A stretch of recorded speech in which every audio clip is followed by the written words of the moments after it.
એના કામમાં હોય છે, બીજા માણસો હેલ્પ કરો તો એ પણ કામમાં હોય છે. પણ અચાનક જ ઉપરથી આ જે ઝેર છે એ ઝેર મીઠાઈઓ પર, દાળ ભાત પર, શાક કે બીજી જે કોઈ વસ્તુ હતી જમવાની એની ઉપર પડે છે અને આ વસ્તુનો કોઈને પણ ખ્યાલ નથી. રસોઈ બની ગઈ. રસોઈ બની ગયા પછી જે રસોઈયો હતો રાજાને કહી દીધું કે ભાઈ મારી ફરજ પ્રમાણે મેં મારી રસોઈ પૂરી કરી દીધી છે, હવે તમે જમવા માટે આમંત્રણ આપી શકો છો. તો આખા નગરની અંદર આમંત્રણ ફેરવવામાં આવ્યું કે ભાઈ 5 વાગ્યા એને રસોઈનો સમય છે તો જમી લેવું. તો જમવા માટે બધા ભેગા થાય છે, બુફે રાખેલું હોય છે, બધી વસ્તુ ગોઠવાઈ જાય છે, બધાને પીરસવામાં આવે છે, બધાએ ફર્સ્ટ ક્લાસ રાજાએ જમાડ્યું એટલે જમી લીધું. પણ થયું એવું કેમ કરતા કરતા સંધ્યાકાળ થાય છે, રાતનો સમય થાય છે.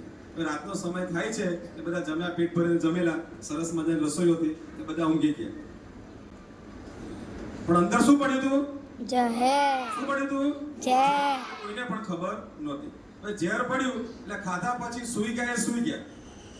રામ બોલો ભાઈ રામ થઈ ગયું. એક પછી એક બધાનું મૃત્યુ થાય છે. જેમને રસોઈ જમ્યા એ બધાનું મૃત્યુ થાય છે, મરણ થાય છે. હવે સવારમાં તો કોઈ ઉઠ્યું નહીં, હવે કરવાનું શું?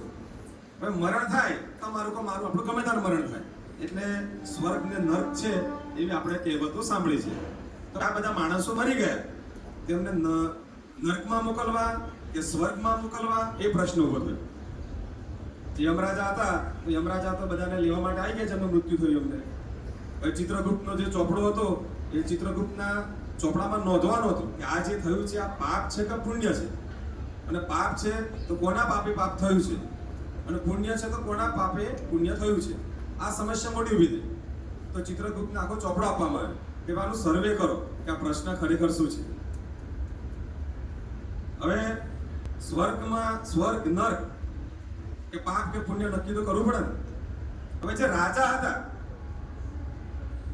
હતા એમને બિચારા સારા ભાવથી બધાને જમાડીએ એવું નક્કી કર્યું. રાજામાં આમાં કોઈ વાંક હતો ખરો?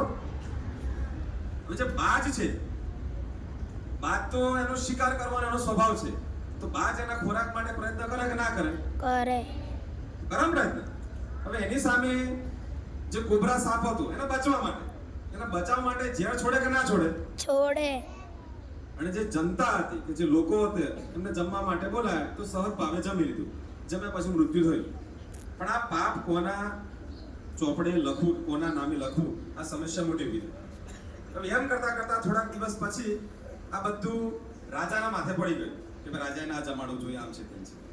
એટલામાં જેમ આપણે અહીંયાથી બધા સંઘો જતા હોય છે, અંબાજી જવા માટે સંઘ જાય, પાવાગઢ જવા માટે સંઘ જાય, રણુ જવા માટે સંઘ જાય, ડાકોર જવા માટે સંઘ જાય, એમ એક સંઘ ચાલતો એ ગામના પાદરથી પસાર થતો હતો. જે પ્રવાસીઓ હતા, યાત્રાળુ હતા, થાકી ગયેલા કે આજની નાઈટ ત્યાં રોકાવું જ પડ્યું હતું એ ગામની અંદર. બીજો કોઈ ઉપાય એમની પાસે નહોતો. ચાલીને થાકી ગયા. હવે એમને ખબર નહીં કે આ ગામમાં આવી ઘટના બની છે. એટલે એમણે કહ્યું કે ભાઈ એટલામાં ત્યાં એક ડોસીમાં ફરતા હતા, ઉંમરલાયક હતા. એમના આજે સંઘવાળા હતા એમને વાત કરી કે ભાઈ આ ગામમાં મારે રોકાવું છે, તો રોકાવાની ગણતરી છે. તો પેલા જે માજી હતા ડોસીમાં એમણે કીધું કે તમારે એ ગામમાં રોકાવું હોય તો વાંધો નહીં, પણ એ ગામનો જે રાજા છે ને એ પાપી છે. કેવો છે? પાપી. એ બધાને જમવાની અંદર ઝેર આપી દે છે. શું આપે છે? ઝેર. એ ગામના, એ નગરના જેટલા માણસો હતા એ બધા માણસોને જમવામાં ઝેર આપી દીધું અને જમાડી દીધા, બધા માણસો મરી ગયા. એટલે તમારે રોકાવું હોય એ ગામમાં તો વાંધો નથી, પણ એ ગામનો જે રાજા જે જમવાનું ભોજન આપે એ ભોજન તમારે જમવાનું નથી. તો જમશો તો ભોજનની અંદર ઝેર આપી દેશે. રાજાએ ખરેખર આવું કરેલું ખરું? નતું કર્યું ને.